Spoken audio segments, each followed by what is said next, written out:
Hey guys, स्वागत है आप सभी का भटनेर आईएएस में। मेरा नेम है ऋचा। आई होप आप सभी लोग अच्छे होंगे। चलिए, मैं भी अच्छी हूँ। और आज के हम अपने बायोटेक्नोलॉजी का थर्ड लेसन पढ़ने वाले हैं। सो डिस्कशन करते हैं, स्टार्ट।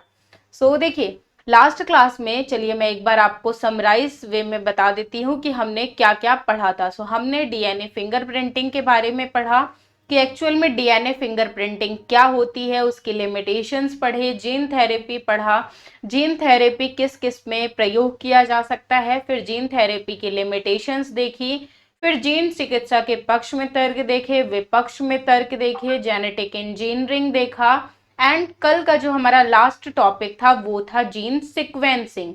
चलिए, आज हमें आईवीएफ से डिस्कशन अपना स्टार्ट करना है। बट मैं आईवीएफ से डिस्कशन स्टार्ट करने से पहले आपको एक्चुअल में ये बताना चाहती हूँ कि जैसे आपने सुना होगा कि अगर हमारे, जैसे कि अभी मैं आपको बताऊंगी, आज के मेनली लेक्चर में हम 3 चीजें पढ़ेंगे जो कि बहुत इंपॉर्टेंट चीजें हैं सभी की सभी। एंड अगर थोड़ी देर की कम भी क्लास होती है तो मैं ये सिर्फ आज 3 टॉपिक ही लूंगी। वो सिर्फ 3 टॉपिक लेने का रीजन बहुत सिंपल सा इतना है कि cloning and IVF and surrogacy बहुत ही प्रीलिम्स एंड मींस दोनों के लिए बहुत ही इंपॉर्टेंट टॉपिक हैं। प्लस इसमें काफी सारी फैक्चुअल इंफॉर्मेशन भी है एंड कंसेप्चुअल इंफॉर्मेशन भी है। तो मैं आपको एक दिन का टाइम इसलिए दूंगी ताकि आप जो है वो अच्छे से अपना पूरा रिवीजन कर लें, ताकि आपको क्लासेस में किसी भी तरीके की कोई भी प्रॉब्लम ना आए। ठीक है। चलिए, जीन से, अगर जीन्स जैसे जो है वो बैलेंस नहीं रहते हैं तो क्या क्या प्रॉब्लम फेस करनी पड़ सकती हैं, एंड आईवीएफ में क्या प्रॉब्लम्स हो सकती हैं, सरोगेसी में क्या प्रॉब्लम्स हो सकती हैं, क्लोन क्या होता है। ये सारा हम डिस्कशन अपना शुरू करेंगे। उससे पहले मैं आपको बता देती हूँ कि जीन्स के क्या क्या आर्टिफिशियल फैक्टर्स हैं जो कहीं ना कहीं रिस्पॉन्सिबल होते हैं। कभी कभी आपने देखा होगा कि कोई जो महिला है वो गर्भ धारण कर सकती है, लेकिन कुछ फैक्टर्स ऐसे रिस्पॉन्सिबल होते हैं, या मेल में भी, कि तो वो कौन कौन से फैक्टर्स हो सकते हैं रिस्पॉन्सिबल। फर्स्ट जो है, आज की जो हमारी लाइफ स्टाइल हो चुकी है उसमें बहुत ज्यादा स्ट्रेस है। आप, ऐसा नहीं, पहले के टाइम पीरियड में आप देखिए कि पहले के टाइम पीरियड में जो लोगों को स्ट्रेस होता था वो स्ट्रेस मात्र उन लोगों को होता था कि जो वर्किंग लोग हैं, वो चाहे मैन हो या वुमेन। बट आज आप एक 10th क्लास के स्टूडेंट को भी देख लीजिए तो उसको भी काफी ज्यादा स्ट्रेस होता है। उसके अलावा हाइपरटेंशन हो गया, एक फैक्टर रिस्पॉन्सिबल है। अब जैसे ही लोगों को स्ट्रेस या फिर हाइपरटेंशन होता है तो लोग क्या करने लगते हैं, काफी ज्यादा अल्कोहल लेने लगते हैं। तो एक एक्सेसिव अल्कोहल हो गया, यानी काफी ज्यादा मात्रा में अल्कोहल, यानी हिंदी में शराब। तो आपको ऑलरेडी पता है कि शराब जो है वो स्वास्थ्य के लिए हानिकारक है। ये सारे फैक्टर्स अभी मैं आपको बताऊंगी कि ये सारे फैक्टर्स किस लिए रिस्पॉन्सिबल हैं। मेल के लिए भी घातक है एंड फीमेल के लिए भी घातक है, क्योंकि जब क्या होता है कि लोग जो है वो बेबी के लिए प्लान करते हैं तो कहीं ना कहीं ये सारे फैक्टर्स भी रिस्पॉन्सिबल होते हैं। उसके अलावा तंबाकू वगैरह खाना, स्मोकिंग करना, ये भी कहीं ना कहीं प्रॉब्लम है। एक हेल्दी लाइफ स्टाइल आज के टाइम पीरियड में लोग जो है वो ले ही नहीं रहे हैं। उसके अलावा स्मोकिंग तो ऐसा हो ही नहीं सकता, ड्रग्स की बात ना आए तो ड्रग्स हो गया। अब यहाँ पे प्रॉब्लम क्या होती है कि देखिए, लोग जो है काफी ज्यादा स्मोकिंग वगैरह करते हैं, ड्रग्स वगैरह लेते हैं। तो यहाँ पे प्रॉब्लम क्या आने लगती है कि लोग ये सोचते हैं कि कुछ टाइम बाद इन्हें जो है वो हम योगा के थ्रू या जिम के थ्रू जो है वो सही कर सकते हैं। या कैसे, कि होता क्या है कि लोग जो हैं वो पहले अच्छा एकदम भर भर के खा लेते हैं, फिर वेट लूज करने के लिए या गेन करने के लिए या तो डाइटिंग चालू कर देते हैं या एक्सेसिव जिम करना चालू कर देते हैं। जहाँ पे प्रॉब्लम क्या होती है, अब जैसे वेट बढ़ाने की आप बात कर लीजिए कि जो लोग वेट बढ़ाना तो एकदम कुछ भी खाना चालू कर देते हैं कि अगर हमारा पेट जो है वो दिन भर भरा हुआ रहेगा तो हम मोटे हो जाएंगे, हमारा वेट गेन हो जाएगा। बट वहां पे प्रॉब्लम क्या होती है कि वो जो फूड है वो सही ढंग से डाइजेस्ट नहीं हो पाता, पेट में सड़ना चालू हो जाता है। और जो लोग पतले होना चाहते हैं तो वो जैसे आपने यूट्यूब पे भी आप वेट लूज करने के लिए देखेंगे ना, तो आपको एकदम ढेरों वीडियोस आर्टिकल्स मिल जाएंगे रिड्यूस 10 kg इन 10 डेज, 15 डेज। तो इस टाइप से तो लोग क्या करना चालू करते हैं, एक्सेसिव जिम करना चालू करते हैं या फिर एक्सेसिव डाइट वगैरह फॉलो करना चालू करते हैं, जो कि कहीं ना कहीं एक ये भी रिस्पॉन्सिबल फैक्टर होता है, क्योंकि उस तरीके से हमारी बॉडी को आदत नहीं थी ना। अब आपने क्या करना, पहले आप क्या करते थे कि जो भी आपको मिलता था बस एकदम भर लिया पेट में। अब आप क्या करना चालू कर रहे हैं कि पेट को खाली रखने की कोशिश कर रहे हैं, और वो खाली रखने की कोशिश ना, आपने आदत जो है वो धीरे धीरे नहीं डाली, आपने क्या करना चालू कर दिया, बस एक साथ रैंडम आपने एक दिन प्लान बनाया कि कल से डाइटिंग करनी है, आपने चालू कर दिया, एंड जो आपकी बॉडी जो टाइप था उसे आपने बिना समझे यूट्यूब में आपने कुछ भी देखा एंड उसे फॉलो करना चालू कर दिया। एक ये प्रॉब्लम हो जाता है। फूड पैटर्न तो हमारा इरेगुलर है ही। उसके अलावा देखिए, जैसे फूड पैटर्न में अब होता क्या है कि जैसे आप स्टूडेंट्स वगैरह होंगे तो आप सोचते होंगे कि सुबह सुबह का ब्रेकफास्ट वगैरह जो है वो कौन बनाए सुबह उठकर, तो बस ठेले वाले भैया के पास गए, पोहा वगैरह खा लिया या फिर जलेबी वगैरह खा लिया। फूड पैटर्न कोई हमारा है ही नहीं कि हमें क्या खाना है।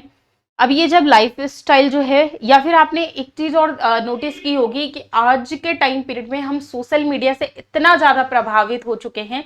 अगर कोई सोशल मीडिया का मतलब सिर्फ इतना समझ रहे हैं कि यानी जैसे कि मान लीजिए इंस्टाग्राम वगैरह, फेसबुक वगैरह, तो ऐसा नहीं है, बहुत सारे लोगों को यूट्यूब की भी लत है। अब आप पढ़ाई कर रहे हैं, ठीक है, अब बहुत सारे लोग खाना खा रहे हैं या कोई और काम कर रहे हैं, जैसे हमारी म्यूजिक सुनने को क्या कहा जाता है कि जब भी आप बहुत ज्यादा थकान फील कर रहे हो या कुछ भी फील कर रहे हो तो आप म्यूजिक सुन लीजिए, तो म्यूजिक से आपकी थकान जो है वो काफी हद तक कम होती है। लेकिन उसको करने के लिए लोग क्या करना चालू करते हैं, ईयरफोन्स वगैरह ठूस लेते हैं और एकदम हाई वॉल्यूम पर सुनने लगते हैं। कहीं ना कहीं एक लाउड साउंड भी एक प्रॉब्लम है। तो लाउड साउंड रिस्पॉन्सिबल हो गया। तो इसमें सारे में होता क्या है कि हमारी एनर्जी जो है वो काफी ज्यादा खर्च हो जाती है इन सभी एक्टिविटीज में। तो ये सारी चीजें हैं जो फैक्टर रिस्पॉन्सिबल हो सकते हैं। तो एक हेल्दी लाइफ स्टाइल जीने की हमें कोशिश करनी चाहिए। देखिए, जो भी हम काम कर रहे हैं उसे हम बेहतरीन तरीके से करें, प्लस हम जितना कर सकते हैं उतना ही। ऐसे नहीं करें कि किसी दिन 4 घंटे रिलैक्स कर लिया एंड 8 घंटे 10 घंटे काम कर रहे हैं, तो उस तरीके से भी नहीं। तो हम स्ट्रेस को भी काफी हद तक कम कर सकते हैं। स्मोकिंग वगैरह, अल्कोहल वगैरह, तो ये तो आपका पूरा आपके हाथ में है। अगर आप नहीं लेना चाहेंगे तो वो बिल्कुल नहीं लेंगे। एक्सेसिव जिम वगैरह भी नहीं करना है। अगर किसी को बॉडी भी बनानी है ना, तो आप क्या करिए, पहले बेसिक से शुरुआत करिए, धीरे धीरे शुरुआत करिए। तो ये सारी चीजें भी, म्यूजिक वगैरह जब आप सुनते हैं तो वॉल्यूम आप धीमा रख सकते हैं। इस तरीके से सारी सारी चीजों का बचाव जो है वो हम खुद से ही अपना कर सकते हैं। चलिए, अब हम डिस्कस करते हैं आईवीएफ के बारे में। डीएनए सीक्वेंसिंग हम ऑलरेडी कल की क्लास में पढ़ चुके थे, उम्मीद है आपको समझ में आ भी गई होगी।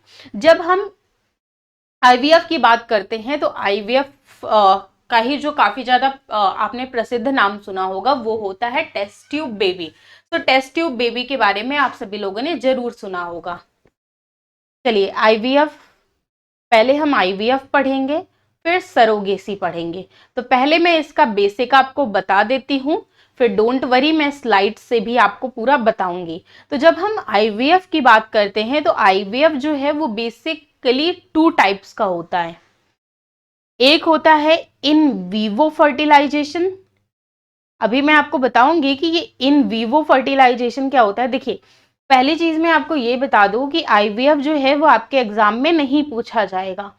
तो आप सोच रहे होंगे कि मैं पढ़ा क्यों नहीं हूं अगर एग्जाम में नहीं पूछा जाएगा। क्योंकि सरोगेसी सरोगेसी हमें पढ़ना है। अगर आपको आईवीएफ अच्छे से समझ में आ गया तो सरोगेसी भी बहुत अच्छे से समझ में आ जाएगा, और कहीं ना कहीं थोड़ा बहुत जो है वो लिंक करता है, इसीलिए मैं आपको पढ़ा रही हूँ। एंड टेस्ट ट्यूब बेबी का आपने इंडिया में अगर कहीं भी आप सॉरी ये एल है, आप इंडिया में किसी भी हॉस्पिटल में गए होंगे जो मैटरनिटी से बिलोंग करते हैं, तो वहां पर आपने टेस्ट ट्यूब बेबी के बारे में जरूर आपने देखा होगा, कभी ना कभी पढ़ा होगा, या आपने होर्डिंग्स वगैरह जरूर देखे होंगे। तो आज इंडिया में ये काफी बड़ा आईवीएफ का काफी बड़ा मार्केट बन चुका है इंडिया में, एंड बहुत सारे लोग जो है वो पूरे वर्ल्ड से भी इंडिया में आते हैं। उसका रीजन ये है कि इंडिया में ये काफी ज्यादा चीपर है। लेकिन क्या इंडियन पर्सन्स के लिए भी चीपर है, आगे आने वाले 8 से 10 मिनट में हम देखेंगे। चलिए यहाँ पे एक देखिए, इन वीवो और विट्रो, बस ये दो ही वर्ड हैं जो अलग अलग लिखे हुए हैं, एंड दो और चीजें जो है वो सेम है। वीवो का मतलब होता है कि किसी भी चीज को बॉडी में रखना, यानी वीवो फर्टिलाइजेशन में लेडी जो है वो बेबी को किस में कैरी करेगी, बॉडी में, और जो निषेचन प्रक्रिया होगी वो बॉडी में होगी। यानी विट्रो का क्या मतलब होता है, विट्रो का मतलब होता है ग्लास टाइप। तो अब वीवो फर्टिलाइजेशन क्या होता है, बेसिकली जो है वो टू टाइप्स का ही आईवीएफ, टू टाइप्स का ही फर्टिलाइजेशन होता है।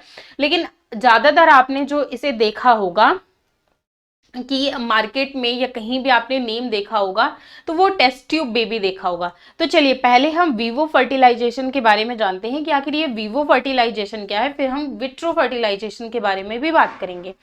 वीवो फर्टिलाइजेशन जो होता है ये काफी एक नॉर्मल फर्टिलाइजेशन प्रोसेस है, जिसमें कि होता क्या है कि जो हमारी स्पर्म सेल होती है वो जो फीमेल का ओवम है उसके अंदर में क्या किया जाता है, डाला जाता है। बट इसमें होता क्या है कि जैसे मान लीजिए कि इसमें दो चीजें हो सकती हैं कि जो लेडी के अंदर जो इस जो यानी कि डाला जा रहा है मटेरियल, तो उसमें होता क्या है कि हो सकता है कि फीमेल स्पर्म जो है वो इतना ज्यादा एबल नहीं हो कि वो क्या कर सके, हिट कर सके स्पर्म को। अब ये किस कारण से हो सकता है नेचुरल रीजन भी हो, या अभी मैंने आपको जो जीन्स के कारण प्रॉब्लम बताई यानी हेल्थ बताया, फीमेल की भी प्रॉब्लम हो सकती है, फीमेल की हेल्थ में या मेल की हेल्थ में भी। कभी कभी होता क्या है कि बेबी इसलिए भी नहीं कैरी हो पाते कि प्रॉब्लम ये नहीं है कि कहीं ना कहीं मेल में प्रॉब्लम है या फीमेल, कभी कभी होता ये भी है कि लाइफ स्टाइल में ही कहीं ना कहीं प्रॉब्लम होती है। अब लाइफ स्टाइल में कैसे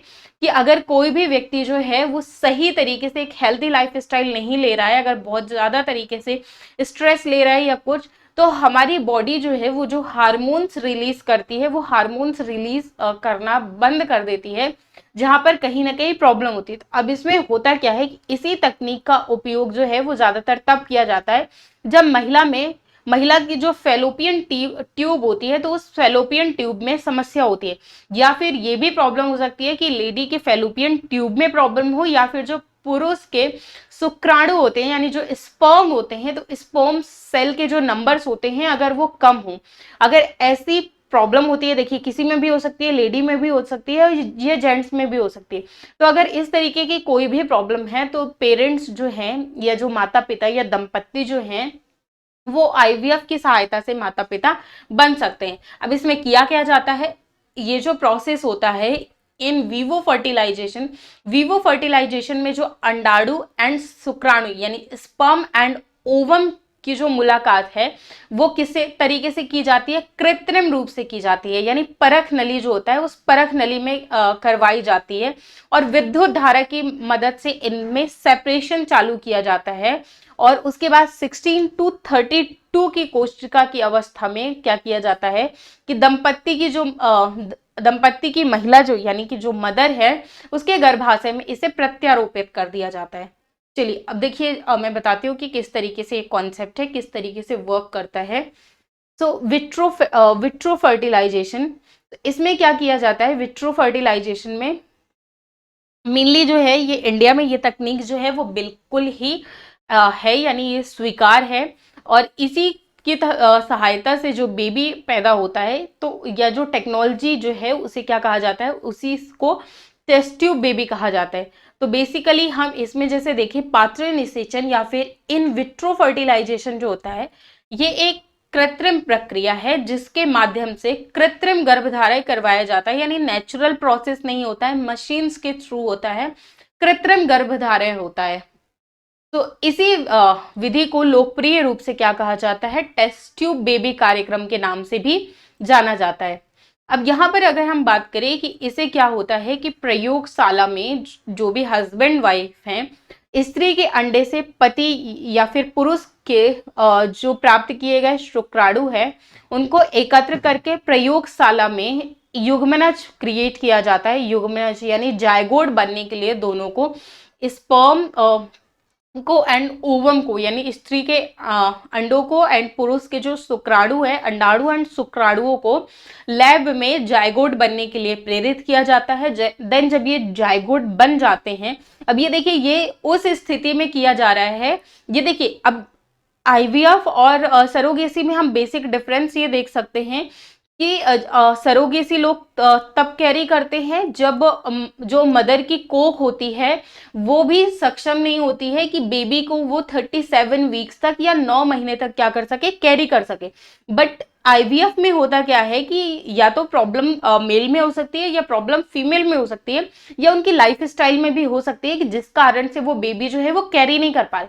तो यहाँ पर जो बच्चादानी है जो औरत की, तो वो जो है वो बिल्कुल ठीक है, वहां पर गर्भ जो है वो ठहर सकता है, बट गर्भ जो है वो धारण नहीं कर पाए। तो जब गर्भ धारण नहीं कर पाते तब आईवीएफ जो है वो इस्तेमाल में लाया जाता है। तो ये जो बेसिक डिफरेंस है वो याद रखिएगा, क्योंकि काफी ज्यादा जो कॉन्सेप्ट है वो कहीं ना कहीं काफी ज्यादा सिमिलर है। ठीक है, उसके बाद क्या किया जाता है कि जो युग्मनज होता है, ये प्रोसेस मैं आपको बता रही हूँ, यानी जो प्रारंभिक भ्रूण जो होता है उसे 8 ब्लास्टोमेयर तक फेलोपियन नलिकन, जो फेलोपियन ट्यूब होता है उनमें स्थानांतरित कर दिया जाता है। जो रेंज होती है वो 8 ब्लास्टोमेयर की रखी जाती है, जिसमें कि जो डिंब वाहिनी यानी जो फेलोपियन ट्यूब होती है उसे जायगोट इंट्राफेलोपियन ट्रांसफर यानी इंट्राफेलोपियन में ट्रांसफर किया जाता है, जिसे जिफ्ट कहा जाता है।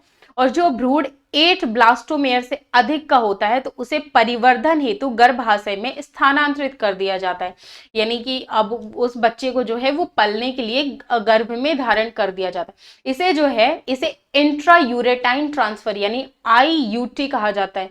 जो गर्भ को जो गर्भ है गर्भाशय में जब स्थानांतरित किया जाता है तो उसे क्या कहा जाता है, उसे कहा जाता है इंट्रायूरेटाइन ट्रांसफर यानी आईयूटी। जिन स्त्रियों में गर्भधारण की समस्या होती है उनकी सहायता के लिए इसे जीवी निषेचन यानी इन वीवो फर्टिलाइजेशन, जो कि स्त्री के भीतर ही युग्मकों का संलयन कर दिया जाता है, से बनने वाले भ्रूण को स्थानांतरण के लिए प्रयोग में लाया जा सकता है।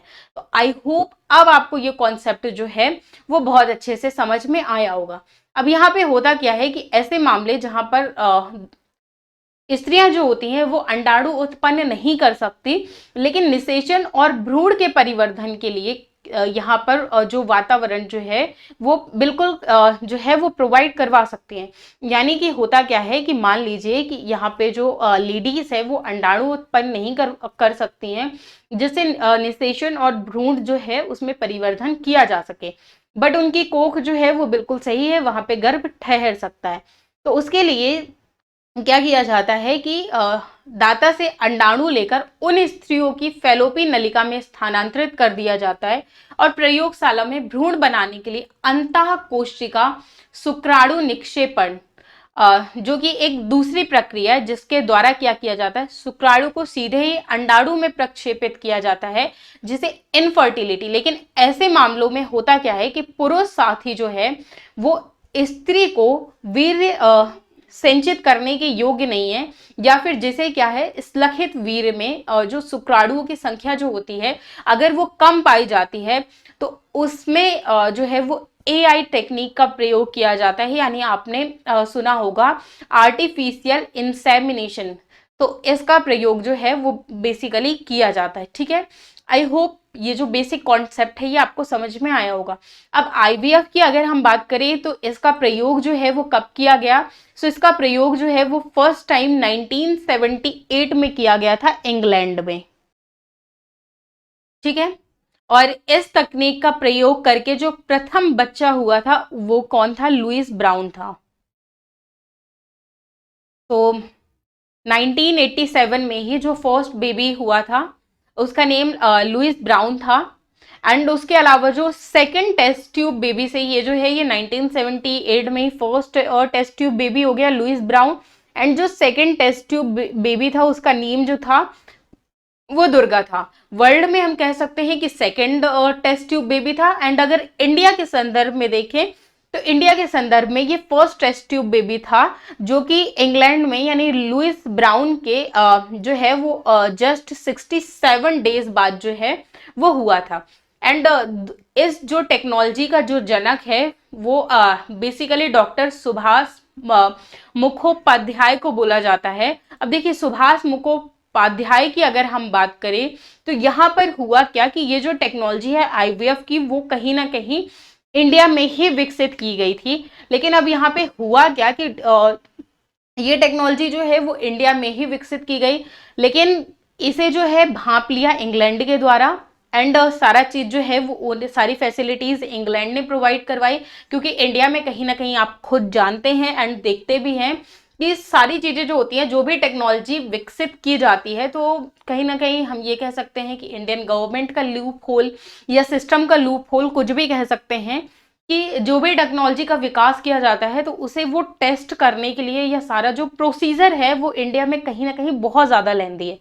तो अगर आईवीएफ जो है वो इन्हें जो है वो योगदान यानी प्रदान किया गया होता, इनके साथ कोऑपरेट किया गया होता अगर डॉक्टर सुभाष मुखोपाध्याय के साथ, तो हो सकता है कि फर्स्ट आईवीएफ का जनक जो है वो इंडिया ही होता।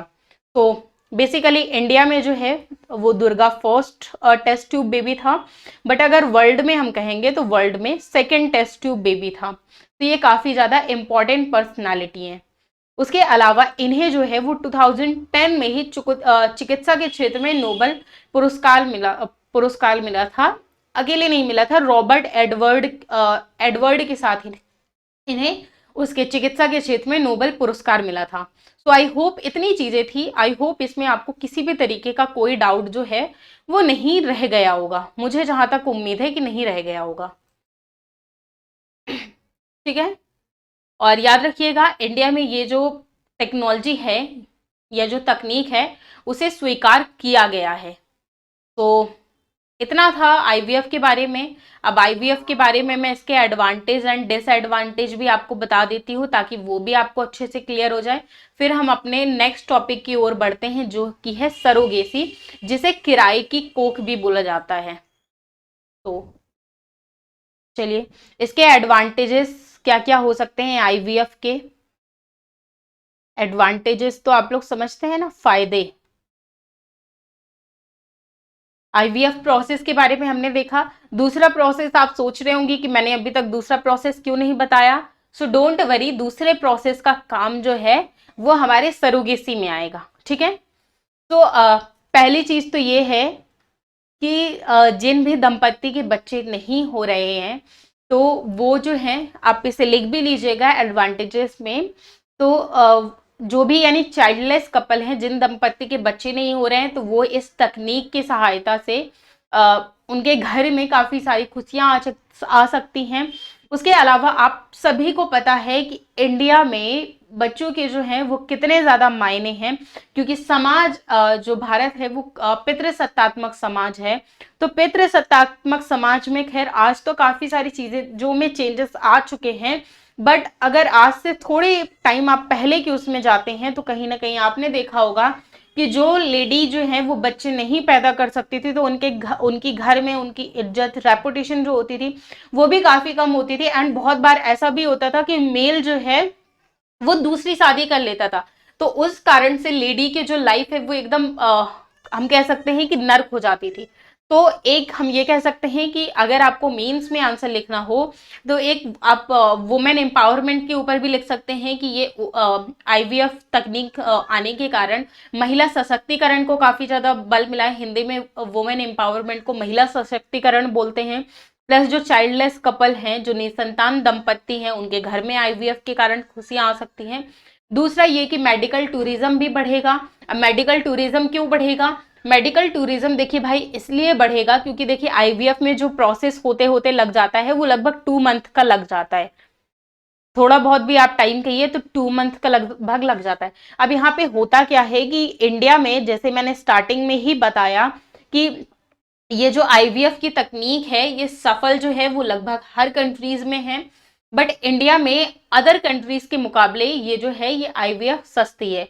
तो लोग क्या करते हैं, वो लोग जो हैं वो इंडिया में आते हैं। अब कोई भी दंपत्ति जो है वो इंडिया में आएंगे, लगभग 2 महीने के आसपास रहेंगे, तो उस हॉस्पिटल से, मान लीजिए कि ए नाम का हॉस्पिटल है, ए नाम के हॉस्पिटल से वो सहायता ले रहे हैं, तो हॉस्पिटल में कुछ ना कुछ तो इन्वेस्टमेंट उनके जाएंगे ना, जो भी आईवीएफ से रिलेटेड जो भी टेक्नोलॉजी, जो भी दवाइयां वगैरह जो भी होगा, वो कहीं ना कहीं सॉरी इंडिया में आएगा। दूसरा चीज ये कि 2 महीने अगर कोई व्यक्ति रहेगा तो होटल या कुछ ना कुछ रूम लेकर रहेगा, उसका खर्चा हो गया, खाने पीने का खर्चा हो गया। 2 महीने कोई व्यक्ति रहेगा तो घूमेगा फिरेगा इंडिया में, तो होगा क्या कि जो डॉलर है वो डॉलर के रूप में, यानी जो विदेशी पैसा है वो डॉलर के रूप में इंडिया आएगा, जिससे कि हमारा जो डॉलर कोर्स है, अब ये आपके इकोनॉमी वाले टीचर जो है वो बहुत अच्छे से, यानी जो हमारा फॉरेन इन्वेस्टमेंट है, आपके इकोनॉमी वाले टीचर ने पढ़ाया होगा आपको या नहीं पढ़ाया होगा, तो वो पढ़ाएंगे फॉरेन इन्वेस्टमेंट के बारे में, फॉरेन इन्वेस्टमेंट ट्रेड के बारे में, ये डेफिसिट के बारे में। तो जो हमारा फॉरेन इन्वेस्टमेंट जो कोर्स है, सो आई थिंक हिंदी में उसे राजकोषीय कोर्स ही बोलते हैं, तो वो भी बढ़ेगा। ठीक है, तो ये आपका थर्ड पॉइंट हो सकता है। एंड उसके अलावा फोर्थ पॉइंट आप ये भी लिख सकते हैं कि इकोनॉमी को काफी ज्यादा फायदा होगा, यानी भारत की अर्थव्यवस्था को लाभ होगा, जो कि कहीं ना कहीं ऑलरेडी थर्ड पॉइंट से ही रिलेट कर रहा है। प्लस उसके अलावा सोसाइटल डेवलपमेंट में भी वो हो जाएगा। अब सोसाइटल डेवलपमेंट में कैसे, देखिए कहीं ना कहीं आप इस बात को मेरी क्रिटिसाइज मत करिएगा, बट ये चीज होती है, कहीं ना कहीं आप इंडियन पीपल्स को ले लीजिए एंड फॉरेनर पीपल को ले लीजिए, इंडिया में समाज जो है वो पितृसत्तात्मक है, कितना भी लेडी जो है वो विकास कर ले, कितना भी आगे बढ़ जाए, बट कहीं ना कहीं घर की सोच, और अगर घर में सोच नहीं होती है तो समाज में कहीं ना कहीं सोच होती है, या कभी ना कभी उनको ये सुनने को मिल ही जाता है कि आप इतना पढ़ाई लिखाई करके क्या करेंगी, कहीं ना कल को तो आपको ससुराल ही जाना है। इस टाइप की काफी ज्यादा पितृसत्तात्मक समाज में इस टाइप की सोच देखने को मिलती है। तो फॉरेन में ये सारी चीजें इस टाइप की नहीं होती हैं। तो वो जब दो लोग आएंगे तो कहीं ना कहीं वो चार लोगों के बीच में बैठेंगे, कुछ बातचीत होगी, कुछ इंडियंस अपने थॉट्स रखेंगे, कुछ फॉरेनर्स अपने थॉट्स रखेंगे, तो नहीं तो वो चार लोगों की सोच कहीं ना कहीं तो प्रभावित होगी। चलिए वो चार लोग फॉरेनर से प्रभावित नहीं हुए, दो लोग तो होंगे ही। और कहीं ना कहीं प्रभावित कैसे नहीं होंगे आप लोग, आप जैसे कि कभी भी देख लीजिएगा कि आगरा वगैरह गए या कुछ भी, तो ताजमहल तो देखते ही हैं, लेकिन उसके अलावा भी वहां पर जो फॉरेनर्स आते हैं, तो ताजमहल आपने देखा, सारा कुछ किया, आप पहुंच जाते हैं फॉरेनर्स के साथ सेल्फी क्लिक करवाने। तो इस टाइप की हमारी सोसाइटी में आज भी चीजें जो है वो बहुत तरीके से वर्क करती हैं। कहीं ना कहीं जो है वो आप इस बात से मेरी एग्री करते होंगे। तो कहीं ना कहीं जो है ये सोसाइटी में भी थोड़े बहुत चेंजेस आएंगे। एंड उसके अलावा हमारी पितृसत्तात्मक समाज में अगर कोई भी औरत जो है वो बच्चे पैदा नहीं कर सकती हैं, तो उनके घर में, उनकी फैमिली में उनकी वैल्यू कम होती है, तो उस आईवीएफ के जरिए जो है उनकी वैल्यू जो है वो सेम जैसे थी वो वैसे ही रहेगी, उसमें भी कोई प्रॉब्लम नहीं आएंगे। तो इस तरीके के 4 से 5 एडवांटेजेस है जो कि आप लिख सकते हैं। लेकिन जैसे कि हम बात करते चले आ रहे हैं कि किसी भी टेक्नोलॉजी के एडवांटेजेस हैं तो डिसएडवांटेज भी हैं। चलिए अब लगे हाथ डिसएडवांटेजेस भी देख लेते हैं। तो डिसएडवांटेजेस में सबसे पहला आपको डिसएडवांटेज ये याद रखना है आईवीएफ का। आई होप आईवीएफ जो मैंने एक्सप्लेन किया है वो सिर्फ आप जैसे सुना नहीं होगा, जो 4 से 5 पॉइंट है उन्हें लिखा भी होगा। और अगर नहीं लिखा है तो वीडियो को बीच में पॉज करिए, लिख लीजिए अपनी नोट्स में। इन फ्यूचर जो है जब आप मेंस देंगे तो आपको काम आएगा, नहीं तो 1 साल 2 साल बाद 3 साल बाद तो कभी ना कभी तो आपको एग्जाम देना होगा ना। कुछ ऐसे भी स्टूडेंट्स होंगे हमारे जिनको 2022 में देना है, 2023 में देना है, तो अभी जो है ये सारे कोर्सेज के लिए, ये इवन आपको 2024 में भी देना है, तो भी उसके लिए बिल्कुल रेलेवेंट है। इसमें सिर्फ करंट में चेंजेस आएंगे, जो भी करंट में चेंजेस आएंगे वो आप न्यूज़पेपर के जरिए रेगुलर बेसिस पे चेंजेस कर सकते हैं। चलिए डिसएडवांटेज में, सो पहला डिसएडवांटेज ये है कि काफी ज्यादा ये पेनफुल मेथड है। आईवीएफ में काफी ज्यादा पेनफुल मेथड है, आईवीएफ में काफी ज्यादा दर्द होता है। देखिए मैंने जितना पढ़ा है मैं वही आपको बता रही हूँ, मैंने एक्सपीरियंस तो किया नहीं है कि मैं एग्जैक्ट आपको बता पाऊँ, तो जो भी मैंने बुक्स वगैरह पढ़ी हैं, ठीक है। उसके अलावा सबसे बड़ी प्रॉब्लम आईवीएफ में ये है कि काफी ज्यादा सैंपल्स देने पड़ते हैं, यानी मल्टीपल सैंपल्स देने पड़ते हैं।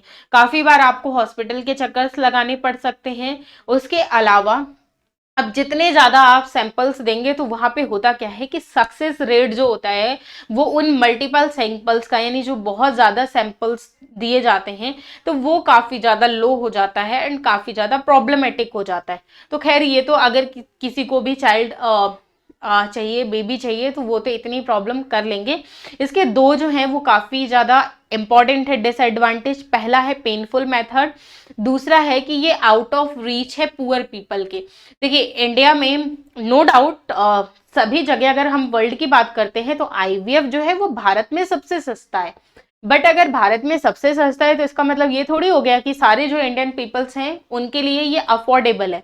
देखिए वैसे मैं कहती हूँ कि ऐसा ना हो कि किसी को जरूरत पड़े, बट काफी ज्यादा प्रॉब्लम्स हो सकती हैं।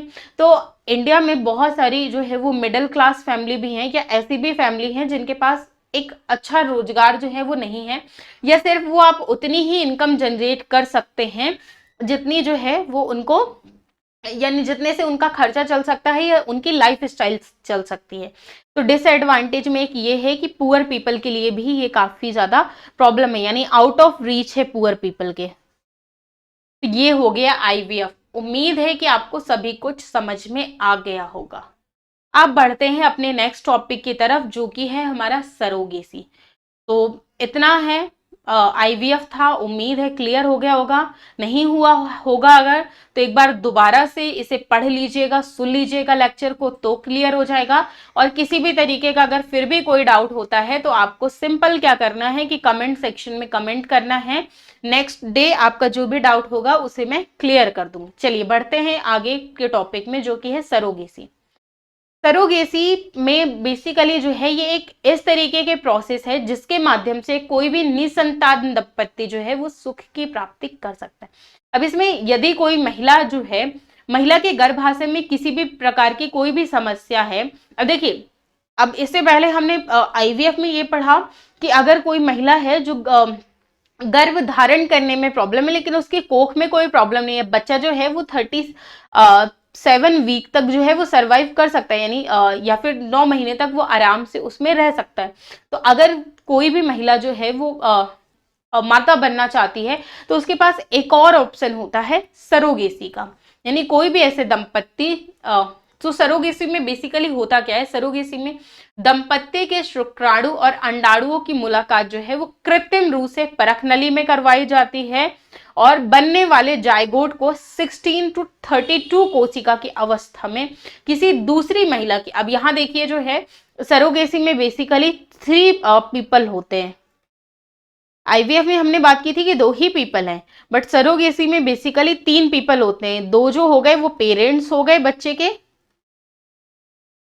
एंड एक जो है वो कोई भी अदर हो गया, और अदर में जो है वो महिला ही होगी, अदर मदर कह सकते हैं। अब यहाँ पे एक चीज याद रखिएगा कि सरोगेसी में जो बच्चा होगा, अब इसे किराए की कोख भी बेसिकली देखिए इसलिए कहा जाता है क्योंकि बच्चा जो होगा, बच्चे के किसी भी प्रकार से कोई भी संबंध जो है वो उस मदर से नहीं होंगे। वो सिर्फ उस अपनी कोख में जो है वो सिर्फ उस बच्चे को 9 महीने के लिए रखती है या पालती है। तो कोई भी दंपत्ति जो है वो बच्चे को अपने पेट में पालती है, जो कि शारीरिक या चिकित्सीय कारणों से या तो गर्भ धारण करने से या उस पेट में पलने में असमर्थ होता है तो उसे सरोगेसी की संज्ञा दी जाती है।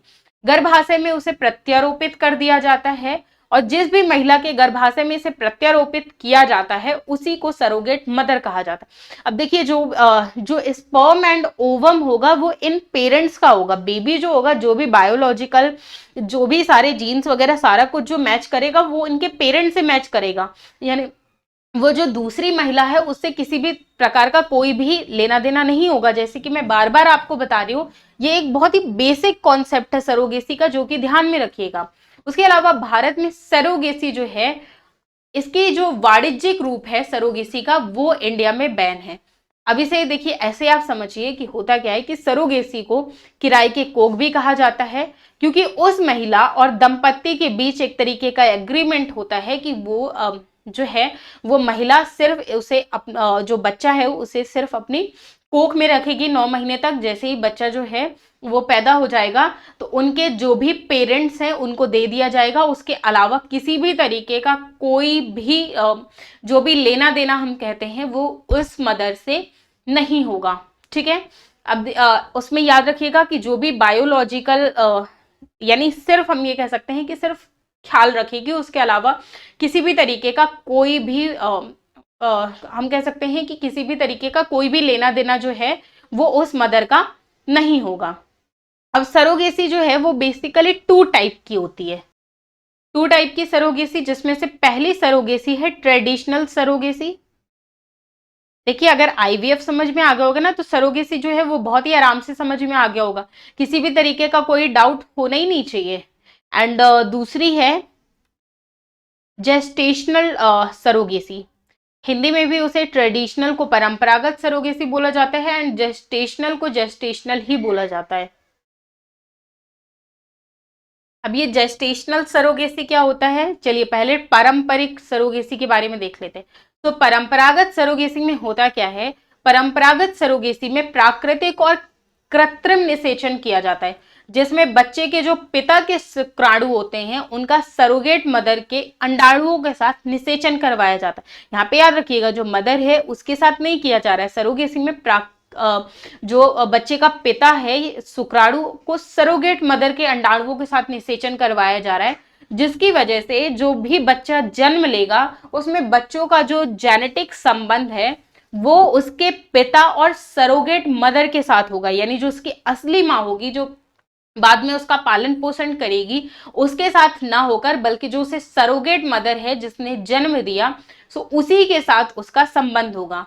इस प्रक्रिया में याद रखिएगा जो डोनर स्पर्म जो होता है उसका प्रयोग किया जाता है और जन्म लेने वाला जो बच्चा होगा उसका संबंध जो है वो पिता से होगा, लेकिन उसके अलावा सरोगेट मदर से भी होगा। सो बेसिक डिफरेंस जो है वो ट्रेडिशनल सरोगेसी में यही है कि यहाँ पर जो उसकी असली मदर है उसके साथ उसका जो उसके बायोलॉजिकल जो संबंध होंगे वो नहीं होंगे। बायोलॉजिकल बच्चे के संबंध उसके फादर के साथ एंड सरोगेट मदर के साथ होंगी, जो ऑब्वियसली लोग जो हैं वो नहीं चाहेंगे ऐसा करना।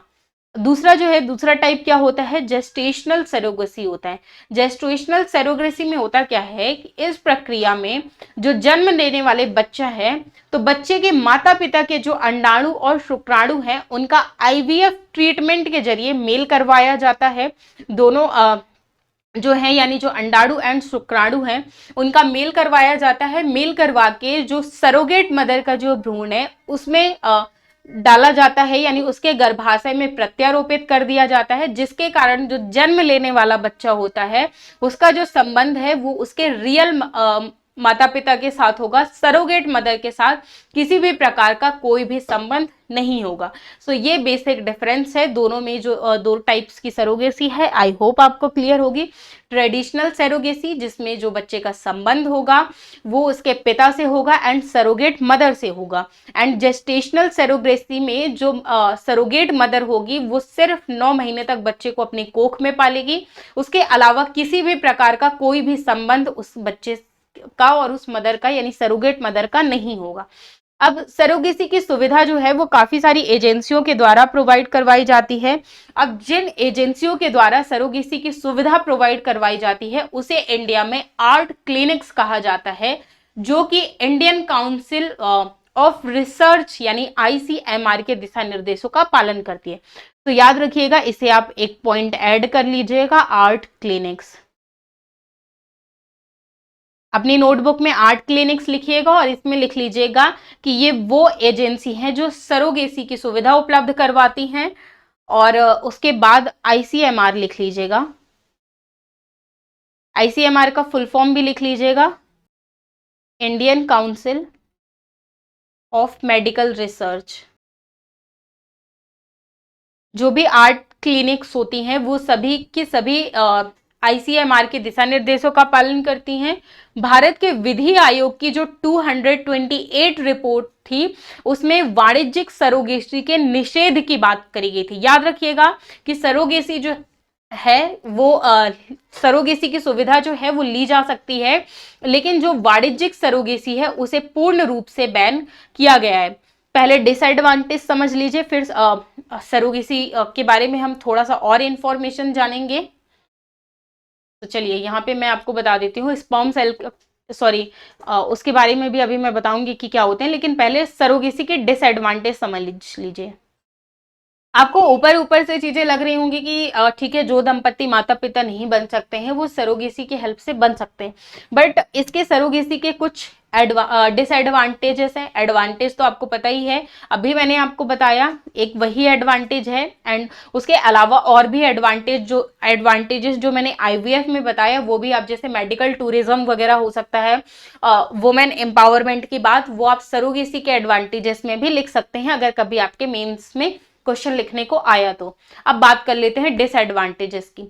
तो डिसएडवांटेज में पहली चीज ये है कि ज्यादातर सरोगेट मदर की हम बात करते हैं तो सरोगेट मदर में ज्यादातर जो सरोगेट मदर होती हैं वो कहीं ना कहीं लोअर सेक्शन ऑफ सोसाइटी से बिलोंग करती हैं, यानी जो समाज का एक निचला तबका है, जिनके पास जो ज्यादातर कमाते हैं डेली बेसिस पर। अब उन्हें होता क्या है, अगर आपने अभी कुछ टाइम पहले मिमी मूवी आई थी, अगर आपने मिमी मूवी नहीं देखी है तो मैं ये बिल्कुल भी नहीं कह रही हूँ कि आप देखिएगा, बट ट्रेलर जो है उसका आसानी से यूट्यूब पे आपको मिल जाएगा। मिमी मूवी ट्रेलर सर्च करिएगा यूट्यूब पे, अगर नहीं देखी है तो उसका ट्रेलर ही जरूर देखिएगा। वो जो पूरी एंटायर मूवी है कहीं ना कहीं वो सरोगेसी पर ही बेस्ड है। अब उसका डिसएडवांटेज उसी से रिलेट करके मैं बताती हूँ। देखिए मिमी मूवी में होता क्या है कि जो उसमें एक्चुअल में मेन लीड रोल में कृति सेनन है, तो कृति सेनन जो है वो जो भी फॉरेनर्स आते हैं, कपल आते हैं, तो उनके बेबी की सरोगेट मदर बनने के लिए तैयार हो जाते हैं। देन उसमें पता चलता है कि बेबी में जो है वो थोड़ा सा डिस्टर्बेंस है, तो जो लोग हैं यानी जो उसके एक्चुअल पेरेंट्स हैं वो बेबी को लेने से मना कर देते हैं, वो बोलते हैं कि इसे अबॉर्ट करवा दो, बट कृति सेनन जो है वो नहीं अबॉर्ट करवाती है। वहां पे ये कॉन्सेप्ट देखने को मिलता है। अब कहीं ना कहीं ये कॉन्सेप्ट अब यहाँ से भी आप रिलेट करके देखिएगा, ये बात जो है वो आपको ऑलरेडी ट्रेलर में भी समझ में आ जाएगी। कहीं ना कहीं लोअर सेक्शन ऑफ सोसाइटी से वुमेन्स जो होती हैं वो बिलोंग करती हैं। अब उनके पास इतना ज्यादा, पहली चीज तो ये कि वो बायोलॉजिकल मदर है नहीं, और होता क्या है कि जब भी कोई महिला 9 महीने तक किसी भी बच्चे को कोख में रखती है, तो चाहे उसका बायोलॉजिकल संबंध है या नहीं है, कहीं ना कहीं एक लगाव हो ही जाता है। अब देखिए जो उसकी रियल मदर है उसने तो उस बच्चे को 9 महीने तक अपनी कोख में पाला नहीं है, उस दूसरी महिला ने यानी सरोगेट मदर ने उस बच्चे को पाला है, तो उसका लगाव जो है वो ज्यादा होगा, और चांसेस है कि सरोगेट मदर का जो उसकी रियल मदर है उसका इमोशनल अटैचमेंट जरूरी नहीं है कि उस जो सरोगेट मदर है उसके मुकाबले में ज्यादातर देखने को मिलेगा कि कम ही है।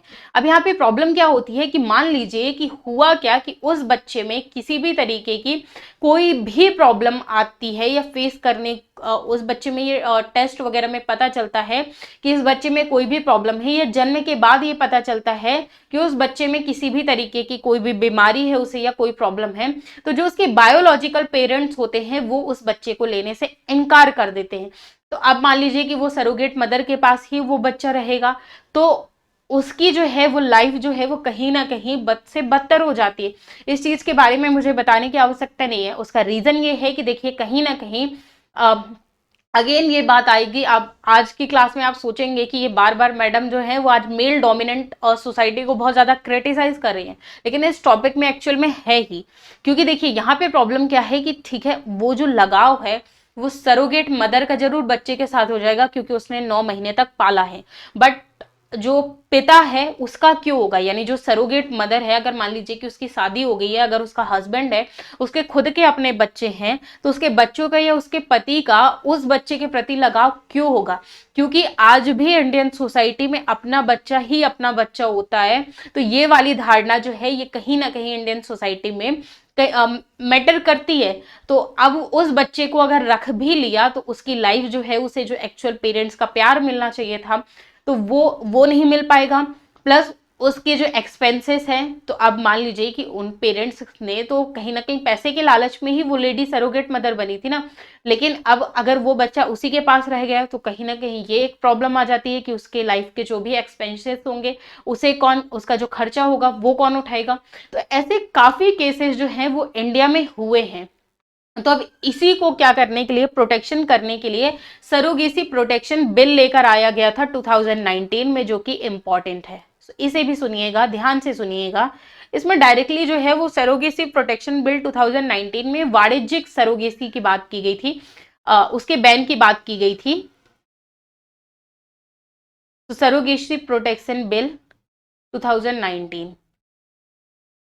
इसमें मेनली जो है वो यही बात की गई थी कि जो लोअर सेक्शन ऑफ सोसाइटी है, अगर मान लीजिए कि कोई भी जो है वो सरोगेट मदर बनती है, तो पहली चीज, बच्चे में किसी भी प्रकार की अगर किसी भी तरीके की कोई भी प्रॉब्लम होती है या कुछ भी होती है, तो उसके लिए सरोगेट मदर रिस्पॉन्सिबल नहीं होंगी, उसके पेरेंट्स ही होंगे। एंड कमर्शियल सरोगेसी की भी बैन की बात करता है। प्लस ये भी इसमें कहा गया है कि अगर किसी भी पेरेंट्स के ऑलरेडी एक या दो बच्चे हैं तो भी वो तीसरा बच्चा सरोगेट मदर के थ्रू नहीं कर सकते हैं। ये मेनली सरोगेसी प्रोटेक्शन बिल इसलिए भी लेकर आया गया था कि उस टाइम पे हुआ क्या था, काफी ज्यादा चर्चा में, जबकि सरोगेसी के लिए वो किया गया था शिल्पा शेट्टी के द्वारा एंड शाहरुख खान के द्वारा। तो ये वो लेकर आया गया था बिल, ये प्रोटेक्शन की बात कही गई थी, क्योंकि मेनली जो सरोगेसी है वो उन महिलाओं के लिए, उन दंपत्ति के लिए है कि जिनके जो है वो ऑलरेडी बच्चे नहीं हैं। ठीक है, तो ये है सरोगेसी उसकी बात। सरोगेसी बिल में जो भी इंफॉर्मेशन कही गई है, जो भी बातें कही गई हैं, ठीक है। अब उम्मीद है, उसके अलावा इस बिल में यह भी कहा गया था कि जो भारत में वाणिज्यिक रूप से जो सरोगेसी होगी उस पर पूर्णतः प्रतिबंध लगाया जाएगा, और सरोगेसी की अनुमति जो है वो केवल भारतीय लोगों को ही दी गई है, एनआरआई लोगों को भी अनुमति नहीं दी गई है। कोई भी महिला जो है अब वो केवल एक ही बार सरोगेट मदर बन सकती है, और तभी बन सकती है जब वो उस दंपत्ति की नजदीकी रिश्तेदार हो। यानी अगर आपको सरोगेट मदर की भी जरूरत है तो वो तभी जब कोई ना कोई आपका उस महिला के साथ रिलेशन होना चाहिए। उसके अलावा इसमें जो सरोगेसी प्रोटेक्शन बिल में एक ये भी बात कही गई, जो सिंगल पेरेंट है वो भी सरोगेसी नहीं अडॉप्ट कर सकते हैं। सिंगल पेरेंट के लिए भी सरोगेसी नहीं है, इसमें सिर्फ उन दंपत्ति के लिए है जो ऑलरेडी शादीशुदा हैं, और जिन अस्पतालों में सरोगेसी बच्चों का जो जन्म होगा उनमें न्यूनतम 25 वर्ष तक वो उसका रिकॉर्ड जो है वो बनाए रखेंगे कि इन फ्यूचर अगर किसी भी तरीके की कोई भी प्रॉब्लम आती है तो उसका निपटारा किया जा सके। सरोगेसी एक इंपॉर्टेंट टॉपिक है, सो इसी से रिलेटेड एक क्वेश्चन लिखिए। मैं लिखते जा रही हूँ, लिख लीजिए। बस आपको जो मैंने पूरा एक्सप्लेन किया है बस उसी को आपको लिखना है, लेकिन उसके अलावा थोड़ा बहुत आप अपना दिमाग लगाने की भी कोशिश कीजिएगा। पहला क्वेश्चन, पहला पॉइंट ये है कि भारत में सरोगेसी विधेयक की विवेचना कीजिए तथा क्या भारत जैसे अत्यधिक जनसंख्या वाले देशों में माता पिता बनने के लिए सरोगेसी किस हद तक सही है। अपने उत्तर को तर्क के साथ प्रस्तुत करना है, यानी आपको, ठीक है, सारी बात लिखनी है, विधेयक के बारे में बताना है, जनसंख्या के बारे में बताना है, क्योंकि इंडिया में काफी ज्यादा पॉपुलेशन है, तो आपको उसमें अपने तर्क भी देना है कि किस तरीके से सारी चीजें जो हैं वो हो सकती हैं। उसके बाद मैं इस आंसर को कल की क्लास में डिस्कस भी कर दूंगी कि किस तरीके से आप लिखे होंगे, किस तरीके से क्या किए होंगे। तो आपको करना क्या है कि इसे लिखना है, ठीक है, लिखिएगा। और उसके अलावा अगर आप सबमिट करना चाहें तो बिल्कुल सबमिट भी करिएगा। आज की क्लास में मुझे कमेंट करके जरूर बताइएगा। कल की क्लास में मैं इस क्वेश्चन का आंसर भी जो है वो आपको बता दूंगी, ठीक है। अब उसे सबमिट करने के लिए आप हमारा टेलीग्राम चैनल ज्वाइन कर लीजिएगा। टेलीग्राम में आप वहाँ पे व्हाट्सएप में आप टेलीग्राम में हमें ये इसका क्वेश्चन का आंसर लिख के आप मुझे सेंड कर सकते हैं उससे पहले। उसके अलावा कल की क्लास में मैं डोंट वरी इसे बहुत अच्छे से एक्सप्लेन भी कर दूंगी कि किस तरीके से आपको लिखना था। अब उसके अलावा आज की क्लास में हमारे 2 टॉपिक जो हैं वो और बचे हुए हैं। एक है स्टेम सेल, काफी थोड़ा सा लेंथी टॉपिक है, एंड क्लोनिंग। तो इन्हें जो है वो आने वाली नेक्स्ट क्लासेस में डिस्कस करेंगे। आज की क्लास में सिर्फ मैंने आपको आईवीएफ एंड सरोगेसी ही पढ़ाया है। इसे बहुत अच्छे से पढ़ लीजिएगा, समझ लीजिएगा, ताकि इससे रिलेटेड कोई भी डाउट जो है वो आपके मन में ना रह जाए।